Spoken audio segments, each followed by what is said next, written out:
देवगांव में आज सुबह करीब 10:30 बजे के आसपास में एक शिव कुमार जायसवाल नाम से कोल्ड ड्रिंक की एक होलसेल की दुकान करने वाले व्यापारी हैं। इनके द्वारा ये सूचना दिया गया था कि दो व्यक्ति उनकी दुकान पे आए और उनके पास में 70 लाख रुपया था, जो तमंचे की बट से उनके सिर पे मारा उन्होंने, और उनसे 2 बैग हैं वो पैसे रखे हुए थे, उसको लेके वो चले गए हैं। इसी पर तत्काल थाना प्रभारी और सभी अधिकारियों के द्वारा घटनास्थल का निरीक्षण किया गया और वहाँ पे लगे सीसीटीवी और आसपास की जो दुकानों के सीसीटीवी वो चेक किए गए और उनसे डिटेल में जब पूछताछ की गई तो घटना संदिग्ध प्रतीत हो रही थी और जो पैसे का जो सोर्स था वो सही तरीके से बता नहीं पा रहे थे। इसी पे हम लोगों ने विस्तृत पूछताछ की गई। आदरणीय डीआईजी महोदय के द्वारा भी वहाँ पे उनसे पूछताछ की गई और जो ये देखा गया कि उन्होंने अपना सीसीटीवी बंद किया हुआ था और दुकान पे उस समय 2 ही लोग थे, एक वो और एक उनके कंप्यूटर ऑपरेटर।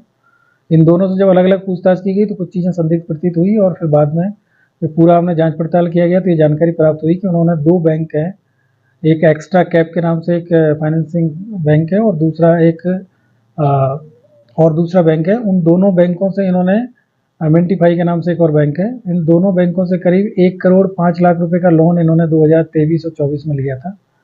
जो ये रीपे नहीं कर पा रहे थे और अभी इनको एजेंसी में करीब जनवरी माह में करीब 70 लाख रुपया जमा करना था और 24 तारीख को इन लोगों ने मीटिंग भी किया था सभी जो इनके और जो सब डीलर है उनके साथ में। तो इनको करीब 70 लाख रुपए का इन्होंने उस दिन डिसाइड हुआ था कि इस मंडे को जमा करना है और आज जब इनके पास में पैसे नहीं थे तो इन्होंने फिर इस तरीके से प्लान करके झूठी एक सूचना दी है। वहाँ पे इस तरह की कोई घटना नहीं हुई थी और इनके पास में पैसे भी नहीं थे। 24 तारीख को इनके पास में 1 लाख रुपया कैश था, बाकी जो भी पैसे इनके पास में कलेक्शन के आए थे वो सब बैंक में जमा है। करीब 12.5 लाख रुपए का कलेक्शन हुआ था। इसके अलावा इनके पास में पैसा नहीं था और आज चूँकि पैसा ना देना पड़े और दूसरा इन्होंने अपने जो दुकान है उसका इंश्योरेंस करा रखा था, तो इस तरह की कोई घटना होती तो उनको इंश्योरेंस इसमें मिल जाना था। इसी को लेकर इन्होंने प्लान करके और 24 तारीख को प्लान किया, पहले अपना सीसीटीवी बंद किया और आज इस तरह की जो झूठी सूचना इन्होंने पुलिस को दी,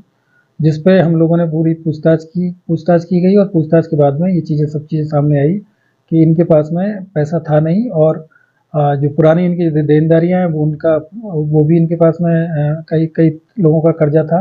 और बाकी जो बैंक है इनका करीब 1 करोड़ 5 लाख रुपए बकाया है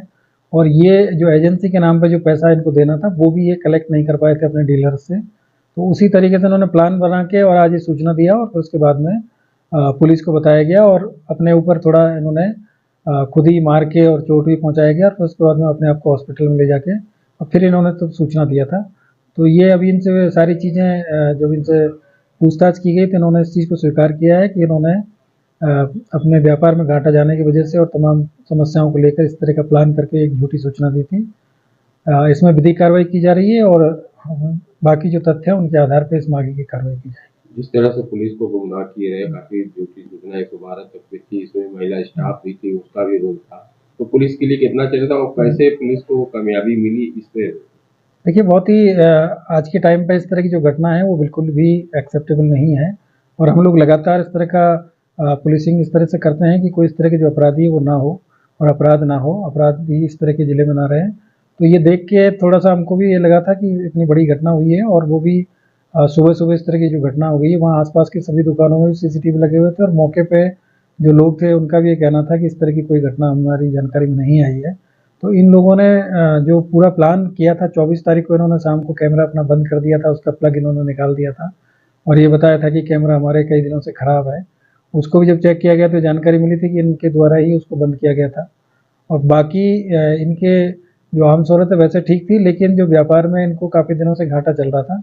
तो उसी की पूर्ति करने के चक्कर में इन्होंने इस तरह की चीज़ें प्लान करी है। इस तरह की चीज़ें बिल्कुल नहीं होनी चाहिए। पूर्व में भी इस तरह की कई घटनाएँ हुई, उन लोगों के खिलाफ भी कार्रवाई हुई है और इससे न केवल हम लोगों का काम बढ़ता है बल्कि एक तरीके से प्रदेश की कानून व्यवस्था है उस पर भी प्रश्न चिन्ह उठता है। तो ऐसे लोगों के खिलाफ सख्त से सख्त इसमें कार्रवाई हम लोग करेंगे।